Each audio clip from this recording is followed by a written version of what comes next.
बहुत से लोग ये बात करते हैं कि जी साइकियाट्रिस्ट जो है वो पागलों का डॉक्टर होता है। हम साइकेट्री में जब भी किसी पेशेंट्स को देखते हैं और उनकी कोई भी इलनेस हो साइकेट्री से रिलेटेड, तो हम उसमें जो ट्रीटमेंट के लिए मॉडल फॉलो करते हैं उसे हम बायो साइको सोशल मॉडल कहते हैं। ठीक है। एक चीज जो हमें सिखाई जाती है एज क्लिनिशियंस या एज डॉक्टर्स, वो ये है कि आपने मरीज को एज अ होल ट्रीट करना है। ठीक है। ये मुझे वो मुन्ना भाई एमबीबीएस का डायलॉग याद आया कि वो मुझे एक ही बॉडी थी, डेड बॉडी में मुझे नहीं पता लगा, तो वो कहा कि अपनी डेड बॉडी खुद ले आओ जाके। एक तो ये जो टॉपिक है ना, ये टैबू बन गया। बिल्कुल ऐसे। लाइक आपने सेक्स के बारे में बात नहीं करनी, सेक्सुअल हेल्थ के बारे में बात नहीं करनी, इसके बारे में अगर किसी को कोई मसला होगा तो वो किसी से शेयर नहीं कर सकता क्योंकि उसको स्टिग्मेटाइज किया जाएगा। और तो हमें डॉक्टर जो है वो गोलियां दे देते हैं और वो ऐसे कुछ देते हैं जिसमें हम सोए रहते हैं। कुछ लोगों को सबसे पहला जो मसला होता है डिजायर का मसला होता है कि जी हमें डिजायर ही नहीं है। कुछ लोगों को मसला होता है अराउजल का, डिजायर तो है लेकिन वो एक्चुअल अराउजल नहीं वो अचीव कर पा रहे।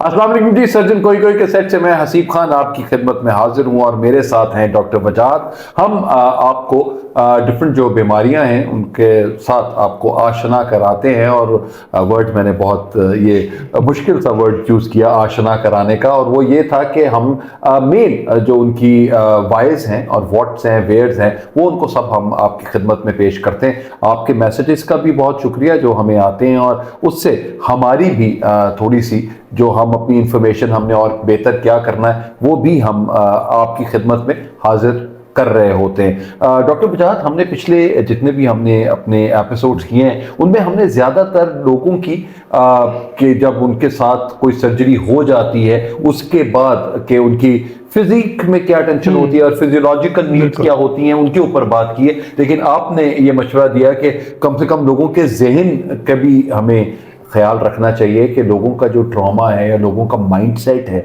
वो किस तरह से उसको डेवलप हो जाता है और उसको कैसे ठीक किया जा सकता है। तो हमारे जितने एपिसोड्स आप देखेंगे उनको मद्देनज़र रखते हुए हमने आज का अपना जो प्रोग्राम है वो हमने कहा कि किसी एक साइकियाट्रिस्ट को बुलाया जाए और उनसे ये बात पूछी जाए कि लोगों को किस तरीके से मेंटली हील किया जा सकता है। तो हमारे आज के मेहमान हैं डॉक्टर सलमान अहमद, और अहमद जो है वो कहते हैं कि जी ईडी के साथ लिखना चाहिए। तो डॉक्टर सलमान अहमद जी हमारे आज के मेहमान हैं। He is a consultant psychiatrist. अस्सलाम वालेकुम डॉक्टर साहब, कैसे हैं आप? अल्हम्दुलिल्लाह ठीक ठाक। हमने टीचर्स डे पे मैंने और वजाहत ने आपके साथ एक प्रोग्राम किया था और प्रोग्राम में हमने बताया था कि वजाहत एफसी कॉलेज में थे और वहाँ पर ये मुझे अपने डिपार्टमेंट में देखा करते थे, तो उनके साथ जो मुझे देखा करते थे वो डॉक्टर सलमान है। और माशाल्लाह दोनों दोस्त हैं और बहुत पुराने दोस्त हैं ये, और मुझे लगता है कि आप एक घर जैसा माहौल ही हम अपनी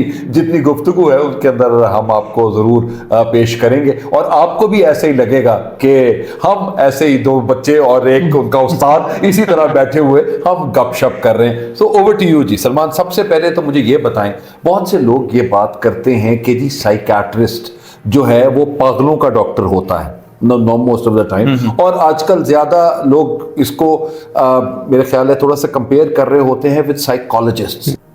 सबसे पहले तो बिस्मिल्लाहिर्रहमानिर्रहीम। जो ये दोनों डिफरेंट फील्ड्स हैं लेकिन ये मिलके काम करते हैं। इट्स जस्ट लाइक कि जो एक पेशेंट है वो सबसे पहले एक डॉक्टर के पास जाता है जो कि एक साइकियाट्रिस्ट है। ठीक है। साइकियाट्रिस्ट पूरा इंटरव्यू करके उसको कंसल्ट करके डायग्नोसिस बनाता है कि इलनेस है क्या। अब जो मैनेजमेंट है उसमें रोल होता है या तो मेडिसिन का या थेरेपी का। ठीक है। तो अगर मेडिसिन हो, खाली मेडिसिन हो, वो साइकियाट्रिस्ट प्रिस्क्राइब करता है और फिर वो फॉलो अप सेशंस करता रहता है। ठीक है। मैनी केसेस में ये होता है कि मेडिसिन के साथ साथ थेरेपी की भी जरूरत होती है या जस्ट थेरेपी की जरूरत होती है। ये डिसाइड साइकियाट्रिस्ट ही करता है। तो जहाँ पे थेरेपी की जरूरत होती है वहाँ पे साइकियाट्रिस्ट जो है वो साइकोलॉजिस्ट के पास पेशेंट को रेफर करता है। ठीक है। तो वहाँ पे मेडिसिन और साइकोथेरेपी यानी काउंसलिंग वो साथ साथ चलती है। तो मेडिसिन जो है वो आपको साइकोलॉजिस्ट दे रहा होता है, साइकियाट्रिस्ट मेडिसिन दे रहा होता है, और जो उसकी थेरेपी है पेशेंट की वो कंडीशन की जो काउंसलिंग है वो साइकोलॉजिस्ट कर रहे होते हैं। ठीक। हमने डॉक्टर साहब जितने भी डिजीज़ की बात की है उन डिजीज़ में जो ट्रॉमा होता है और जब तो जो मरीज उससे गो थ्रू कर रहे होते हैं उनको हम कैसे देखेंगे और वो डॉक्टर साहब उसको किस तरीके से हमें हमारे नाजरीन को वो बता सकते हैं? बिल्कुल जी, आज बहुत सारे हमारे नाजरीन ये सोच रहे होंगे कि एक सर्जन्स के प्लेटफॉर्म पे साइकियाट्रिस्ट का क्या काम, तो ये हमें जरूर बताना। और ये आपने वैसे ही बताया है कि सर्जन जरा बड़ा होता है, साइकियाट्रिस्ट क्या करेगा ये वाले था। कोई बात नहीं सलमान, ये कह सकता है दोस्त होने के नाते, एक बड़ा है ना, जल्दी चला जाएगा। उसमें एक बहुत ही इम्पॉर्टेंट एस्पेक्ट, हमने बहुत सारी डिजीज डिस्कस की जिसमें हमने एम्पुटेशंस का जिक्र किया कि टांग काटनी पड़ सकती है शुगर के एपिसोड में, फिर हमने डिफरेंट कैंसर डिस्कस किए कि जी कैंसर हो गया और फिर उसका इलाज हुआ, फिर कीमोथेरेपी आई और उससे बाल गिर गए। ये बहुत सारी ऐसी चीज़ें जब हमने डिस्कस की और उनमें रिपीटेडली एक जो चीज़ हम इस्तेमाल कर रहे थे वर्ड, वो ये था कि हमें साइको सोशल सपोर्ट की जरूरत होती है। ठीक। ये अनफॉर्चुनेटली ये एक ऐसा एस्पेक्ट है स्पेशली पाकिस्तान जैसी कंट्री में कि ये बहुत नेग्लेक्टेड पार्ट है ट्रीटमेंट का। हम सर्जन बीइंग अ फिजिशियन, आप उसको दवाई तो दे रहे हैं या आप उसकी फिजिकल बीमारी का तो इलाज कर रहे हैं, लेकिन वो उस सारी चीज को कैसे अब्सॉर्ब कर रहा है, उसकी मेंटल हेल्थ कैसे अफेक्ट हो रही है, इस बारे में हम लोग बहुत कम सोचते हैं। तो जब मैं और आप बैठे और हमने ये चीज डिस्कस की, तो उस पर्सपेक्टिव में फिर हमने फैसला किया कि हम इस एस्पेक्ट को भी कवर करें। एक चीज जो हमें सिखाई जाती है एज क्लिनिशियंस या एज डॉक्टर्स, वो ये है कि आपने मरीज को एज अ होल ट्रीट करना है। ठीक है, एग्जैक्टली। अगर आप टांग का इलाज करें तो ये नहीं है कि बस जी मेरा जो है वो फील्ड सिर्फ टांग तक है, मैंने टांग काट दी और मरीज को छोड़ दिया। तो आपने एज अ होल उसकी पूरी वेलबींग के लिए काम करना है और उसके अंदर एक बहुत इंपॉर्टेंट एस्पेक्ट उसकी मेंटल हेल्थ है। इसीलिए आज हमने डॉक्टर सलमान को बुलाया और हम डिफरेंट बीमारियों के जो होने वाले इफेक्ट्स हैं ऑन मेंटल हेल्थ उस पर डिस्कस करेंगे और उसमें साइकियाट्रिस्ट किस तरह हेल्प कर सकता है इस पे भी बात करेंगे। आपने अभी वो बात की ना डॉक्टर साहब की कि जी के टांग में क्या हो रहा है और सर के डॉक्टर को पता नहीं, ये मुझे वो मुन्ना भाई MBBS का डायलॉग याद आया कि वो मुझे एक ही बॉडी थी, डेड बॉडी, तो मुझे नहीं पता लगा, तो वो कहा कि अपनी डेड बॉडी खुद ले आओ जाके। तो वो बदमाश अपनी डेड बॉडी लेकर आ रहे होते हैं। तो मेरे दी जितने भी यहाँ पे नाजरीन जो अगर मर्द हजरात हैं वो देख रहे हैं, मेरा ख्याल है कि हम उसी से शुरू करें जो कि मर्दाना जो मसला है, और वो मर्दाना मसला जो है वो किस तरीके से लोगों को इम्पैक्ट कर रहा होता है और उनकी फैमिलीज को कैसे चल रहा होता है। हमारे लिए सर जो मेन प्रॉब्लम वो आती है जो नॉर्मली मर्द हजरात के साथ है, जहाँ पे हकीमों के साथ भी वो चल रहे हैं, वो है इरेक्टाइल डिसफंक्शन। अब उनके साथ अगर आपको एक बंदे ने आकर ये बात बताई है तो उसका जो माइंडसेट है वो बड़ा डिफरेंट होगा, और उसको जो दोस्त मजाक कर रहे हों या उसके अपना शरीक हयात उनको किसी तरीके से धत्कार रहे हों, तो उस तरह के इंसान को किस तरीके से देखा जा सकता है और वो कैसे दोबारा रिवाइव कर सकता है अपनी वाइटैलिटी। सबसे पहले तो ये जो इन्होंने अभी बात की, हम साइकेट्री में जब भी किसी पेशेंट्स को देखते हैं और उनकी कोई भी इलनेस हो साइकेट्री से रिलेटेड, तो हम उसमें जो ट्रीटमेंट के लिए मॉडल फॉलो करते हैं उसे हम बायो साइको सोशल मॉडल कहते हैं। ठीक है। तो उसमें वही चीज़ आ जाती है कि बायो और साइको और सोशल तीन एस्पेक्ट्स हैं। बायो में हम उसकी जो इलनेस है उसकी मेडिसिन और उसमें क्या ट्रीटमेंट है उसको देखते हैं। साइको जो उसका एस्पेक्ट है उसमें हमने देखना है साइकोलॉजिकली उसको क्या डिस्टर्बेंस है और उसको हम किस तरह काउंसल कर सकते हैं, कौन सी साइकोथेरेपी की ज़रूरत है। ये चीज़ अप्लाई हो सकती है सर्जरी में भी, मेडिसिन में भी। तीसरा एस्पेक्ट है सोशल।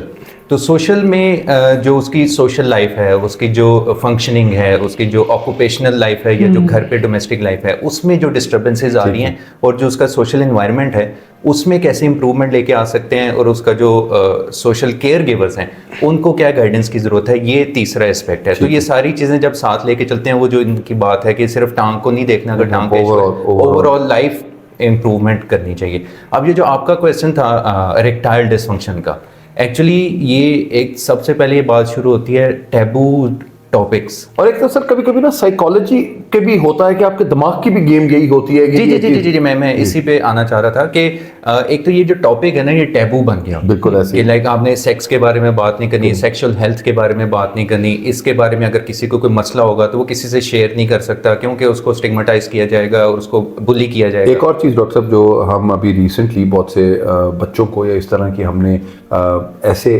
वाक़यात भी सुने हैं जहाँ पे शादी के बाद वो मियाँ बीवी के जो ताल्लुकात हैं उनको इस तरीके से डिस्क्राइब किया जा रहा होता है या इस तरीके से टॉर्चर कर देते हैं एक दूसरे को, इसमें दूसरे परेशान हो जाते हैं। उनके लिए भी एक दूसरे को वो साइकियाट्रिस्ट जो उनको वो जो हीलमेंट है वो चाहिए होती है। बिल्कुल बिल्कुल उनको चाहिए होती है, क्योंकि एक्चुअल मसला पता नहीं लग रहा होता कि क्या है, क्योंकि कम्युनिकेशन नहीं है बीच में। ठीक है। जब कम्युनिकेशन गैप आता है तो इंसान दूसरे को कभी कभी गलत समझना शुरू करता है या अपने ऊपर सेल्फ ब्लेम के अंदर चला जाता है। इसकी वजह से जो मसला छोटा होता है और हो सकता है फिजिकल मसला हो, उसमें साइकोलॉजिकल एस्पेक्ट भी आ जाता है। और साइकोलॉजिकल एस्पेक्ट जहाँ पे भी आएगा वो इंसान उस चीज़ में, समझे वो एक बैट्समैन है, उस पे जब साइकोलॉजिकल स्ट्रेस आएगा तो उसकी वो जितना मर्जी वर्ल्ड रैंकिंग में फर्स्ट हो, बेहतर हो, बेस्ट हो, लेकिन वो उसकी परफॉर्मेंस डिस्टर्ब होगी। सिंपली परफॉर्मेंस एंजाइटी आ जाती है लोगों में जब वो उनको अपने सेक्सुअल हेल्थ के बारे में या अपने बारे में डाउट्स आना शुरू होते हैं।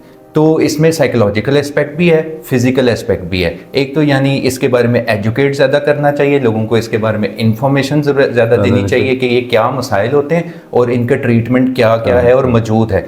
और दूसरा, लोगों को इंकरेज करना चाहिए कि वो अपने इन मसाइल के बारे में भी बात करें। जिस तरह हमारी बॉडी में मुख्तलिफ सिस्टम्स हैं, उसी तरह सेक्सुअल और जेनिटल हमारा सिस्टम है जिसमें कोई भी साइकोलॉजिकल भी और फिजिकल मसला भी आ सकता है। तो इनको कैसे सर, आप कोई अगर आपके पास मरीज आता है तो उनको क्या पॉइंटर्स दिए जाते हैं कि मतलब अगर कोई 2 या 3 पॉइंट्स आपके ज़हन में हो कि उसको क्या चीज़ समझाई जाती है? सबसे पहले तो हम ये असेस करते हैं कि क्या ये जो भी इशू बता रहे हैं इसके पीछे कोई फिजिकल कॉज तो नहीं है। उसके में हम सेक्सुअल जो हेल्थ है, साइकोसेक्सुअल हेल्थ जिसको हम कहते हैं, उसमें डिफरेंट एस्पेक्ट्स या डिफरेंट स्टेजेस होते हैं। कुछ लोगों को अराउजल का इशू होता है कि कुछ लोगों को सबसे पहला जो मसला होता है डिज़ायर का मसला होता है कि जी हमें डिज़ायर ही नहीं है। कुछ लोगों को मसला होता है अराउजल का, डिज़ायर तो है लेकिन वो एक्चुअल अराउजल नहीं वो अचीव कर पा रहे। कुछ लोगों को प्रीमेच्योर एजैकुलेशन या फिर डिलेड एजैकुलेशन के लाइक सेक्सुअल एक्टिविटी तो होगी है लेकिन एजैकुलेशन में प्रॉब्लम्स हैं। तो ये हमने असेस करना होता है कि किस लेवल पे इशू है और फिर वो साइकोलॉजिकल है या फिर फिजिकल मसला है। जब हम ये डिटरमिन कर लें कि ये साइकोलॉजिकल मसला है, फिजिकली ही इज़ फाइन, और वो पेशेंट से हम कुछ क्वेश्चन आंसर्स करके या कभी कभार उनको किसी जनरल प्रैक्टिशनर के पास या सर्जन के पास रेफर करके हम ये कंफर्म कर लेते हैं कि ये मसला साइकोलॉजिकल है। फिर हमारे पास डिफरेंट ऑप्शंस होती हैं इन डिफरेंट स्टेजेस की प्रॉब्लम्स को डील करने के लिए। उनके अंदर थेरेपीज भी हैं और मेडिसिन भी हैं।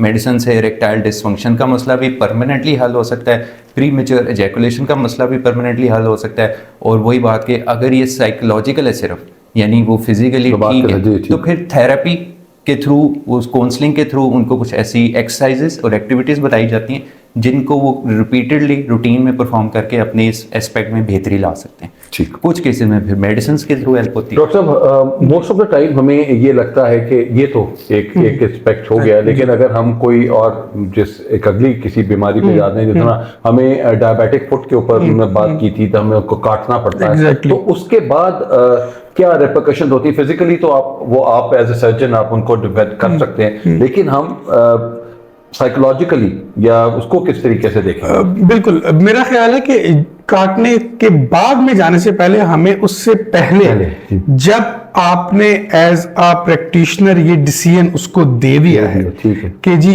आपकी बीमारी का ये हल है, मेरा ख्याल है that is the right time जिस पे आप उसको साइकियाट्रिस्ट के पास भेजें ताकि वो उसकी डिसीजन मेकिंग में मदद कर सके। होता क्या है, जिस तरह हमने बड़ी डिटेल में बात की कि आपने कह दिया किसी को, और उसके साथ वाले जो लोग होंगे वो अगर वो खुद से वो फैसला लेना भी चाह रहा है तो वो उसको इतना ज्यादा इन्फ्लुएंस करेंगे कि वो फैसला नहीं ले पाएगा, और वो उसके माइंड के अंदर वो चीज फिक्स हो जाएगी कि यार अगर मैंने टांग कटवाई तो मैं मर जाऊंगा, या अगर मैंने टांग कटवाई तो उसके बाद मेरी जिंदगी नहीं रहेगी। इसको मेरा ख्याल है बोलते हैं फिक्सेशन ऑफ आइडिया। ठीक है।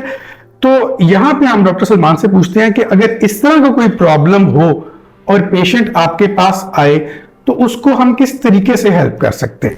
अच्छा, हमारी सर्जन्स की भी प्रैक्टिस में और मेडिसिनल प्रैक्टिस में भी बहुत सारी ऐसी स्टेजेस आती हैं जहाँ पे या तो डायग्नोसिस ऐसा होता है जो कि बड़ा डिस्टर्बिंग हो सकता है पेशेंट के लिए और उसकी केयर गिवर्स यानी फैमिलीज के लिए, या जो हमने प्रोसीजर अप्लाई करना है वो बड़ा डिस्टर्बिंग हो सकता है। तो ऐसी सूरत में ऐसे स्टेप्स लेने से पहले हमारे यहाँ पे इशू एक होता है कि जो पेशेंट्स हैं और जो डॉक्टर्स हैं ना, वो थोड़ा घबरा जाते हैं पेशेंट्स या उनकी फैमिली को डील करने में कि हम अगर ये बताएंगे तो हो सकता है हमें ही पड़ जाए, और इस तरह के इंसिडेंट्स भी हो जाते हैं। लेकिन होता क्या है कि इसकी वजह से वो या तो बहुत फॉल्स होप दे देते हैं या गुडी गुडी सब पेश करते हैं और बाद में फिर चुपते फिरते हैं, और वो पेशेंट्स के लिए भी डिस्टर्बिंग होता है कि ये हमारे साथ हो क्या गया है या हमें तो ठीक से बताया नहीं गया था। तो इसका सदेबाब इस तरह किया जा सकता है कि जब वो डायग्नोसिस ऐसा कोई आपके सामने आया है तो इस एस्पेक्ट को हम कहते हैं ब्रेकिंग बैड न्यूज़। ठीक है। तो आप पेशेंट को और उसकी जो वो जिसको साथ बैठाना चाहे अपने केयर गिवर्स में से, फैमिलीज में से, फ्रेंड में से,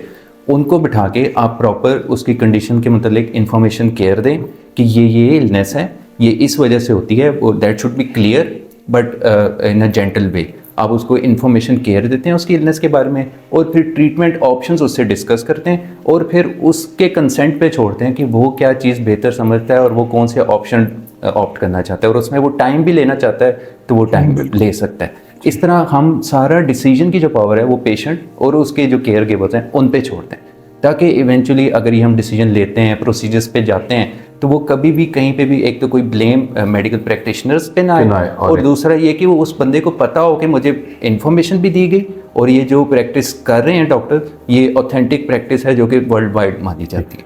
डॉक्टर साहब, कीमियोथेरेपी के बाद भी, या जिस वक्त वही डिसीजन अगर डॉक्टर साहब कहते हैं कि ये डिसीजन हो गया है और उसके बाद साइकाट्रिस्ट की ज़रूरत ज़्यादा होती है और उनको बताने के लिए कि जी ये पॉइंट्स हैं जिनके ऊपर आपसे बात होगी, आप पहले फेज में ये होगा, फिर ये होगा, फिर ये होगा, वो उनको बताना बहुत इंपॉर्टेंट है।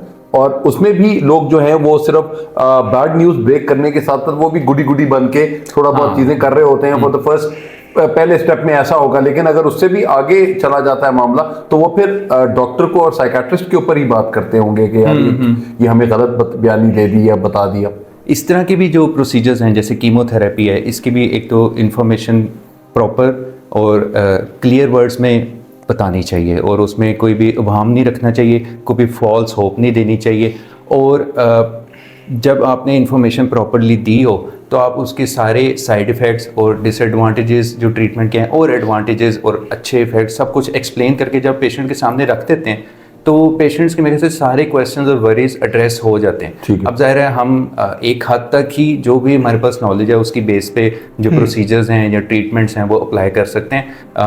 कुछ चीज़ें हैं जो जिनमें अभी तक एडवांसमेंट नहीं हुई, जो एक हद से ज़्यादा उसमें हम बेहतरी नहीं ला सकते, तो वहाँ पे हमें बजाय इसके कि फॉल्स होप्स दें, प्रॉपर इन्फॉर्मेशन देनी चाहिए। और साथ जब हम इन्फॉर्मेशन देते हैं तो पेशेंट का रिस्पॉन्स कि वो क्या सोच रहा है, वो क्या किस इमोशनल ट्रॉमा से गुजर है, और अगर उसका वो एक्सप्रेस करना चाहता है इमोशंस को तो उसको भी एक स्पेस देनी चाहिए। वो रोना चाहता है, वो डिनाइल में जा सकता है, वो अग्रेसिव हो सकता है, let him express his emotions, ताकि वो एक ही दफ़ा करके निकाल दे। ये ना हो कि वो बाद में जाके सोचे मैं बता नहीं सका कि मुझे कितना बुरा लगा।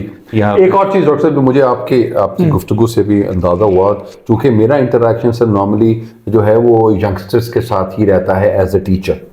अब उनमें मैंने बहुत से लोग ऐसे देखे हैं जो कि कनेट कॉलेज में भी या एफसी कॉलेज या हमारी सुपीरियर यूनिवर्सिटी में भी बहुत से बच्चे ऐसे आते हैं जो कि ट्रॉमा का शिकार हो जाते हैं and they are into consultation with the psychiatrist, और वो कहते हैं कि जी हम इतने ज़्यादा traumatised most of the time with their past that they have come up with, और तो हमें डॉक्टर जो है वो गोलियां दे देते हैं और वो ऐसे कुछ देते हैं जिसमें हम सोए रहते हैं या हमें वो चीज़ें नहीं चीज़ में हम अपने आप को 100% यूटिलाइज नहीं कर सकते।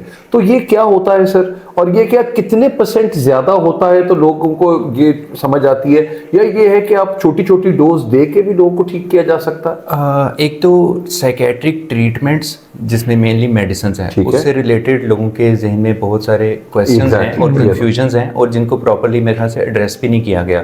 दूसरा एस्पेक्ट ये है कि मैं किसी की बुराई नहीं करूँगा, हो सकता है मेरे से भी कभी ऐसी गलती हो, लेकिन ओवर मेडिकेट कर दिया जाता है। कभी कभार अगर डॉक्टर को सही कंडीशन समझ नहीं आ रही तो वो फिर एक जिसे कहते हैं ना कॉकटेल मेडिसिन का बना के देते हैं कि कोई तो असर करेगी। That is a very wrong practice. So recently I have developed this in my practice के मेडिसिन का इस्तेमाल कम से कम जितना थ्रू थेरेपी और काउंसलिंग बेहतरी लाई जा सके उसको अप्लाई किया जाए। अब उसमें लोगों के भी कॉन्सेप्ट्स क्लियर करने की ये ज़रूरत होती है कि लोग समझते हैं कि थेरेपी क्या है काउंसलिंग क्या है, तो मशवरे मुझे भी सब पहले से पता है, कोई भी दे सकता है, लेकिन उनको बताने की ये ज़रूरत होती है कि सिस्टमेटिक वे है। जब आप जिम जाते हैं तो खुद ही मशीन्स उठा के या डंबल्स उठा के अगर आप कोशिश करते रहें तो उससे फ़र्क नहीं पड़ेगा, लेकिन अगर आप एक ट्रेनर मिल जाए, वो आपको ट्रेन कराए, तो वो आपको रिजल्ट ज़्यादा बेहतर आते हैं। सिमिलरली साइकोलॉजिस्ट जो होते हैं वो सिस्टमेटिक वे में टेक्निक्स के साथ चलते हैं, तो उससे बेहतरी आती है। जहाँ पे मेडिसिन की ज़रूरत होती है, समझा जाता है कि साइकेट्री की सारी मेडिसिन सिडेटिंग होती हैं, बस सुला देती हैं, नशे वाली होती है। ऐसा नहीं है,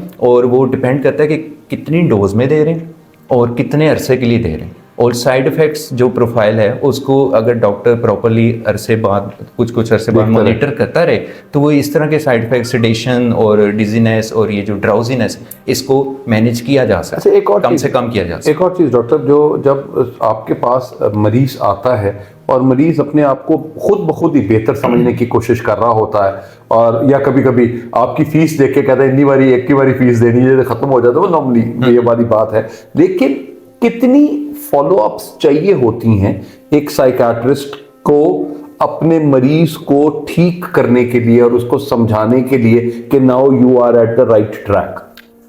वैसे ही तो इट डिपेंड्स अपॉन कि इलनेस कौन सी है। कुछ जिस तरह अगर हम अपने कैंसर्स की ही डॉक्टर साहब अगर वो ट्रीटमेंट की बात कर रहे हैं, वो जो उनका स्ट्रॉन्ग फॉलोअप, तो कितना फॉलोअप चाहिए, क्योंकि वो एक सर्जन के पास भी जा रहे होते हैं, उनका भी फॉलोअप है, और उसके बाद वो साइकियाट्रिस्ट के पास भी जब आएंगे तो वो आई थिंक कि वो परेशान होंगे इस बात पे। डिपेंड करता है कि इलनेस कौन सी है। कुछ साइकेट्रिक इलनेसेस होती हैं जिसमें लॉन्ग टर्म फॉलोअप चाहिए होता है, लेकिन ये भी बड़ा टेक्निकली देखना होता है कि अगर आपने ट्रीटमेंट स्टार्ट किया है तो ये नहीं है कि 3 दिन बाद या हफ्ते बाद ही पेशेंट आपके पास वापस आ जाए कि फ़र्क नहीं पड़ा। आपको उसको दोबारा प्रॉपर इन्फॉर्मेशन देनी होती है कि मेडिसिन अपना इफेक्ट दिखाने में भी कुछ टाइम लेती है। सो फर्स्ट फॉलोअप तो यूजुअली आफ्टर 2 वीक्स होता है, देन आफ्टर 2 वीक्स तो फिर बेहतरी आती जाती है। जिस तरह आप जो फॉलोअप्स हैं उसमें गैप डालते जाते हैं, लेकिन जब तक कंडीशन 100% इम्प्रूव नहीं होती, और इम्प्रूवमेंट के बाद भी 6 माह से 12 माह तक मंथली फॉलोअप्स चलते रहने चाहिए, क्योंकि उसमें कभी कभार हमें मेडिसिन को रिव्यू करना पड़ता है, कभी कभार कुछ ब्लड टेस्ट्स कराने पड़ते हैं ताकि हम देखें मेडिसिन डिफरेंट ऑर्गन्स को तो इफेक्ट नहीं कर रही। तो फॉलोअप बड़ा इंपॉर्टेंट है।